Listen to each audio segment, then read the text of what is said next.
Hello friends, welcome to my channel Avon. यहाँ हम आपको इंग्लिश सिखाते हैं और वो भी बहुत इजी मेथड से। एंड आज का हमारा टॉपिक है क्वेश्चन टैग। ये हमारा स्पोकन इंग्लिश का टॉपिक है जो यूजली स्पोकन लैंग्वेज में ही यूज़ किया जाता है। रिटन के अंदर फॉर्मल तरीके से इसका यूज़ नहीं मिलता है। क्वेश्चन टैग्स होते क्या हैं? क्या ये क्वेश्चंस होते हैं? जी हाँ, ये क्वेश्चंस होते हैं। क्या इसमें कुछ पूछा जाता है? नहीं, ये ऐसे क्वेश्चंस होते हैं जिसमें कुछ पूछा नहीं जा रहा होता है। तो क्वेश्चन टैग्स होते क्या हैं?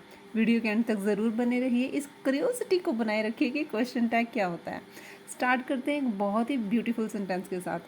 First of all, it is a beautiful day. Isn't it? आज बहुत ही सुंदर दिन है, क्या नहीं है? क्या नहीं, जैसे ही मैंने ये बोला तो जो ये वाला पार्ट है, this part is called the question tag. इसी को हम क्वेश्चन टैग बोलते हैं। एक्चुअल में क्वेश्चन टैग में कभी भी कोई क्वेश्चन पुट नहीं किया जाता है। क्वेश्चन टैग में सिर्फ सामने वाले से अपनी हाँ में हाँ भरवाई जाती है, यानी कि एक अप्रूवल लिया जाता है कि हम जो बात कह रहे हैं वो बात सही कह रहे हैं। सामने वाला जो भी है हमारे सामने वो एग्री करे हमारी बात से और वो हमारी हाँ में हाँ भरे। जैसे मैंने कहा it is a beautiful day, आज बहुत सुंदर दिन है। कि नहीं, जैसे हमने बोला ना कि नहीं, ये जो छोटा सा साथ साथ में हमने कुछ वर्ड्स अटैच किए ना, this is a question tag. देखिए इंटेरोगेटिव क्वेश्चन है, पीछे क्वेश्चन पूछा जा रहा है, लेकिन एक्चुअल में क्वेश्चन पूछा नहीं जा रहा है, सिर्फ इस मेन सेंटेंस के लिए अप्रूवल लिया जा रहा है, राइट। और ये क्वेश्चन टैग्स बनाने बहुत इजी होते हैं। आज वीडियो के एंड तक आप सभी स्टूडेंट्स इसके क्वेश्चन टैग का यूज़ करना सीख जाएंगे।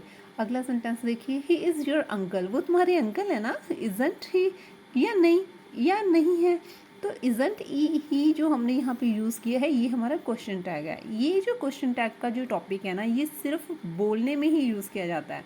अगर आपको रिटन में ये कहीं पर भी दिखाई देता है तो इट मीन्स कि ये सामने वाले की कही हुई बात को ही ज्यों की त्यों बताने के लिए आपने वहाँ पे यूज़ किया है। फॉर्मल इंग्लिश के अंदर इसका यूज़ नहीं मिलेगा, इसका यूज़ आपको सिर्फ स्पोकन इंग्लिश के अंदर मिलेगा। Next, he doesn't drink milk. Does drink he, अब देखिए ये सेंटेंस हमारा रॉन्ग है क्योंकि यहाँ पर जो इसका मेथड है ना वो सही तरह से यूज़ नहीं किया गया है। ये दोनों सेंटेंसेस ठीक है, ये गलत है। तो ये गलत कैसे हुआ? ऐसे कौन से रूल्स हैं जिनकी हेल्प से हम इस सेंटेंस को ठीक कर सकते हैं? चलिए स्टार्ट करते हैं। First of all, rule number 1, question tag बनाने के लिए आपको सबसे पहले एक हेल्पिंग वर्ब लगानी है। ये हेल्पिंग वर्ब हम कहाँ से लाएंगे? ये हमारे सेंटेंस के अंदर ही होती है, सेंटेंस में से ही हमने हेल्पिंग वर्ब लेनी है।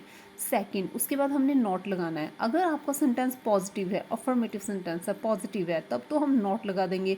अगर आपका पहले वाला मेन सेंटेंस पहले से ही नेगेटिव है, पहले ही वहाँ पे नॉट लगा हुआ है, तो हम उसको हटा देंगे। यानी कि नॉट वाले सेंटेंस को हमने पॉजिटिव बनाना है और पॉजिटिव सेंटेंस को हमने नॉट लगा के नेगेटिव बना देना है। उसके बाद हमने सब्जेक्ट लगाना है एंड फोर्थ स्टेप हमारा क्वेश्चन मार्क, फिर हमने लास्ट में क्वेश्चन मार्क लगा देना है और हमारा क्वेश्चन टैग रेडी हो जाएगा। अब किस तरह से करना है देखिए। First of all, it is a beautiful day, इस सेंटेंस के अंदर हेल्पिंग वर्ब का है।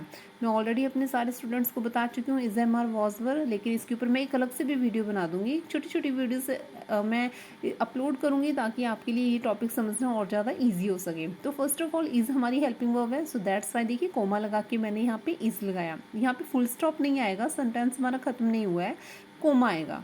सबसे पहले मैंने इज़ लगाया। इज़ क्यों लगाया? हेल्पिंग वर्ब हमारी हमेशा सेम ही चलेगी।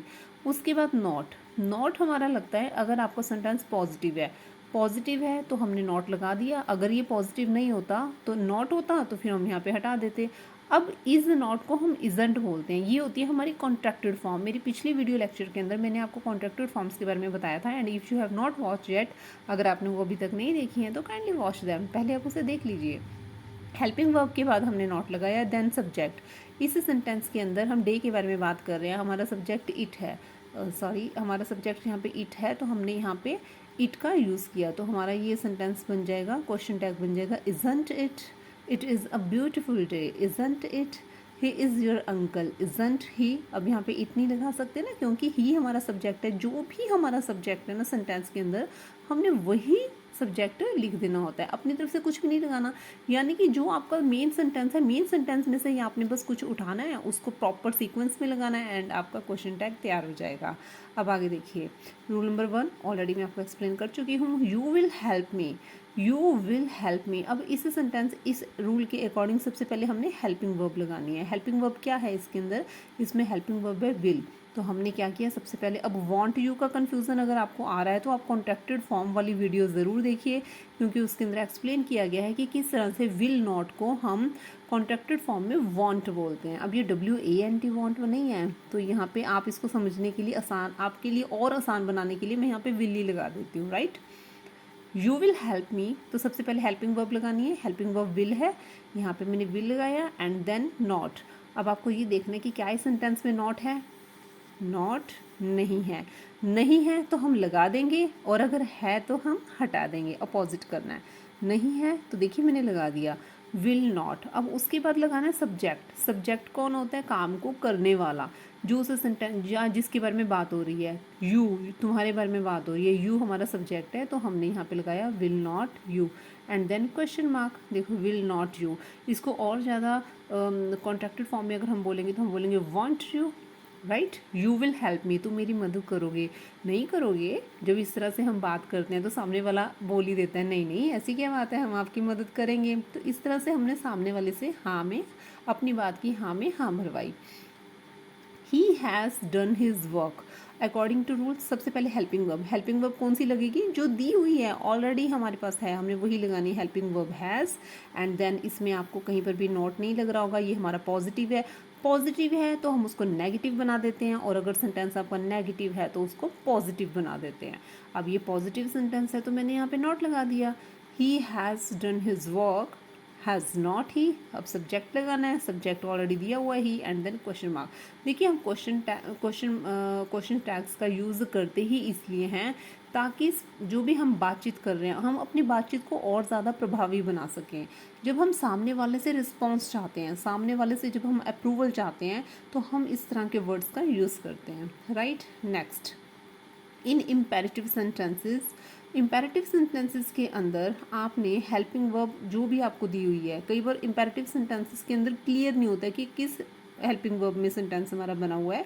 ये सेंटेंसेस होते हैं आदेशात्मक सेंटेंस, आदेशात्मक वाक्य है, यानी कि जब आपको कुछ ना काम करने के लिए बोला जाता है, ऐसे सेंटेंसेस में आपने विल यू या वांट यू यूज़ करना होता है, डायरेक्ट आप वही यूज़ करेंगे। Rule number 2, for example kindly submit my fee, मेरी फ़ीस आप सबमिट कर दो। सबसे पहले तो आपने इसमें से हेल्पिंग वर्ब लिखनी है। अब देखिए यहाँ पे हमने ऑलरेडी लिखा हुआ है कि आपने विल ही यूज़ करना है एवरी टाइम। तो अब हम इस सेंटेंस को कैसे बनाएंगे, ध्यान से देखिए। सबसे पहले हमने यहाँ पे कोमा लगाया है, आप ध्यान दीजिए कि हमने फुल स्टॉप नहीं लगाते हैं इस पार्ट के अंदर, हम सिर्फ कोमा लगाते हैं। काइंडली सबमिट माई फ़ी, सबसे पहले हमने लिखा विल, अब उसके बाद हमने लगाना है नॉट। अब यहाँ पे नॉट नहीं है तो हम यहाँ पे लगा देंगे, अगर होता तो हटा देते। मैं ये रूल्स बार बार इसलिए एक्सप्लेन करती रहती हूँ ताकि ये आपको ये अच्छी तरह से लर्न हो जाएं, आपको अलग से टाइम ना निकालना पड़े, वीडियो देखते देखते ही आप इसके एक्सपर्ट बन जाएं। Will not and then subject, subject कोई भी हो आपने यहाँ पे यू लगाना है। क्यों लगाना है यू, क्योंकि ये हमारे इम्पेरेटिव सेंटेंसेस हैं। देखिए इसमें ही शी इट कहीं पर भी नहीं है, क्योंकि जब हम सामने वाले को सीधा सीधा कोई काम बता रहे होते हैं ना, तो हम ऐसे नहीं कहते क्या आप ये काम कर देंगे, आप इस कमरे से बाहर जा रहे हैं, क्या आप मेरे कमरे की लाइट ऑफ कर देंगे, नहीं, हम सीधा सीधा बोलते हैं लाइट बंद कर दो, लाइट ऑन कर दो, मेरी फीस पे कर देना। सीधा सीधा हम सेंटेंस बोल रहे हैं, इसका मतलब हम सामने वाले को बोल रहे हैं, और सामने वाले के लिए हम हमेशा यू ही लगाते हैं, क्वेश्चन मार्क ज़रूर आएगा। तो विल नॉट यू को आपको लिखना चाहिए वांट यू, ये मैंने सिर्फ आपको समझाने के लिए लिखे हैं, आगे से हम वांट यू ही लिखेंगे, right.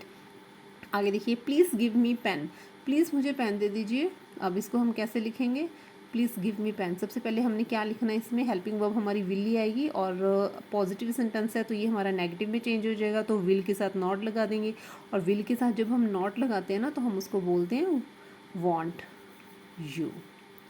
Question mark, switch off the light, आप मेरे कमरे से बाहर जा रहे हो, जाते जाते प्लीज़ लाइट स्विच ऑफ कर देना, राइट। वांट यू नहीं करोगे,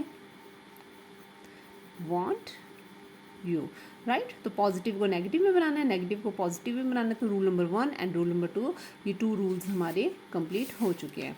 आगे चलते हैं।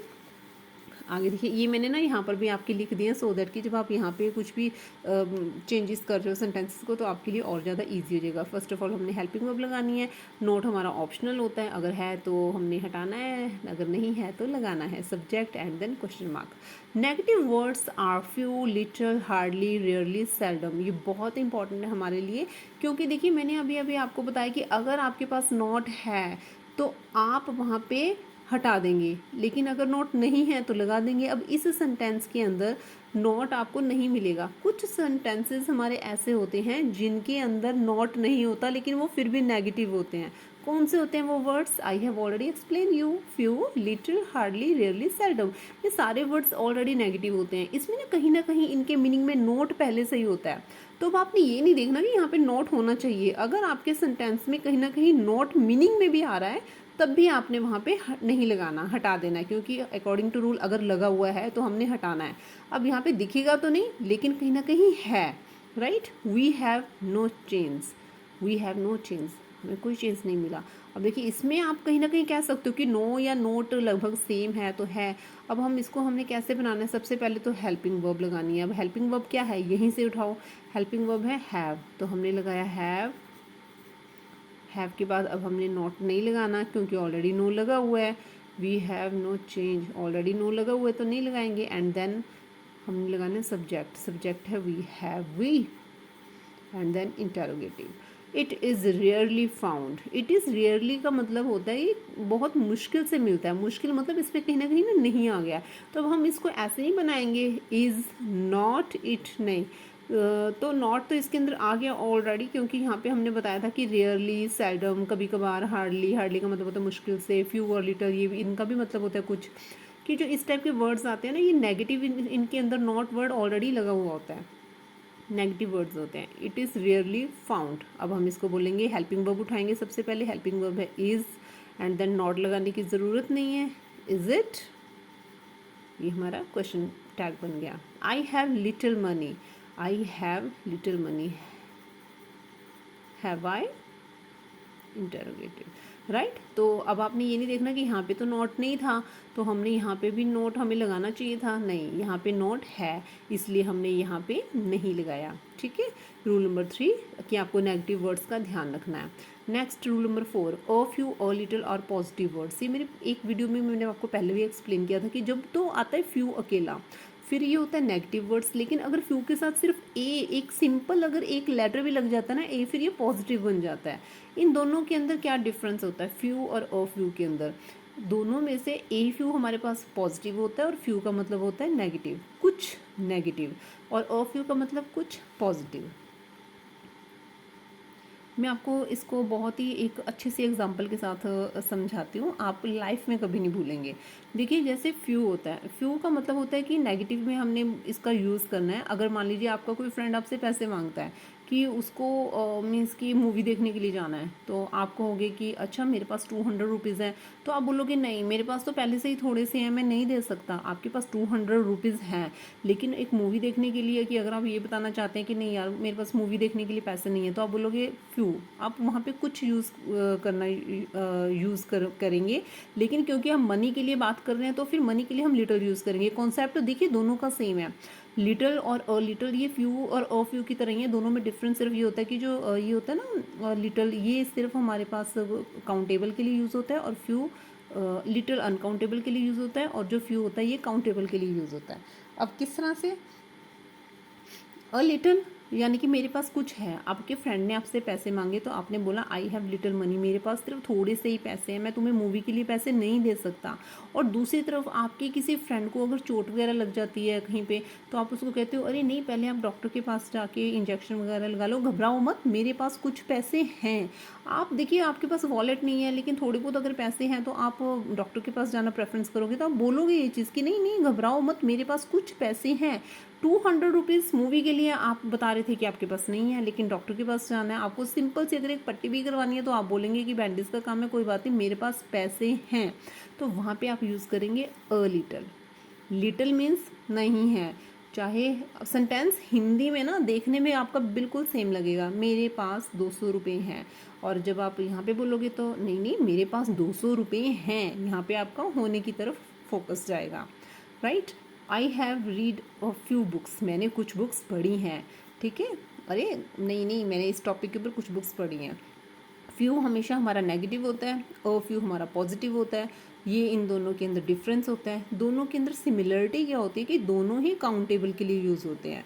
I have few friends so I can't help you, देखो मेरे ना कुछ ही फ्रेंड्स हैं तो इसलिए मैं इस टॉपिक में मैं तुम्हारी मदद नहीं कर सकती। मेरे पास थोड़े से ही फ्रेंड्स हैं, कहीं ना इसमें सा से सी की साउंड्स आती है, नहीं मेरे पास ना मेरे थोड़े से ही दोस्त हैं, तो मैं ना ज़्यादा कंट्रीब्यूट नहीं कर सकती आपकी इस चीज़ के अंदर। लेकिन जब आप बोलते हैं अ फ्यू, तो ये पॉजिटिव है, I have a few friends so I will help you. अरे नहीं नहीं, आप घबराओ मत, मेरे कुछ दोस्त हैं जो आपकी मदद कर देंगे। अरे मैं कुछ लोगों को जानती हूँ, मेरे कुछ दोस्त हैं। तो इस तरह से आपने यहाँ पे एक पॉजिटिविटी दिखाई है, राइट। अब अ फ्यू और अ फ्यू में जो भी डिफरेंस है, आई थिंक आप लोगों का क्लियर हो चुका होगा कि जब आप दिखाना चाहते हैं कि नहीं मेरे पास ये चीज़ है, तो वहाँ पे आगे आपने सिर्फ ए लगाना है। ये एक छोटा सा एक किस तरह से आपके मीनिंग को चेंज कर देता है। आई थिंक आपने बहुत अच्छे से सीखा होगा। आज की वीडियो लेक्चर के अंदर हम इतना ही सीखेंगे। हमारे पास इसकी एक छोटी सी एक्सरसाइज भी है जो कि हम अगली वीडियो लेक्चर के अंदर कंप्लीट करेंगे। तो क्वेश्चन टैग्स के अंदर अगर आपके पास नेगेटिव वर्ड्स आते हैं, few, little, hardly, rarely, seldom, फिर आपने नॉट नहीं लगाना, क्योंकि इसमें ऑलरेडी नोट कहीं ना कहीं छिपा हुआ है। और दूसरा, हमारे पास इसके रूल्स बहुत ही सिंपल होते हैं। हेल्पिंग वर्ब लगानी है, नॉट लगानी है, सब्जेक्ट एंड इंटरोगेटिव क्वेश्चन, बहुत ही सिंपल सा है। क्वेश्चन टैग का ये हमारा सिर्फ पार्ट 1 है। क्वेश्चन टैग के और भी बहुत सारे रूल हैं जो कि हमारी अगली वीडियो के अंदर आप समझ पाएंगे। आज की वीडियो में बस इतना ही। वीडियो देखने के लिए थैंक यू। और अगर आपको इस वीडियो में कुछ भी अच्छा लगा हो तो वीडियो को लाइक कीजिए, इसको शेयर कीजिए, हमारे चैनल को सब्सक्राइब कीजिए अगर आपने अभी तक नहीं किया। Thanks for watching.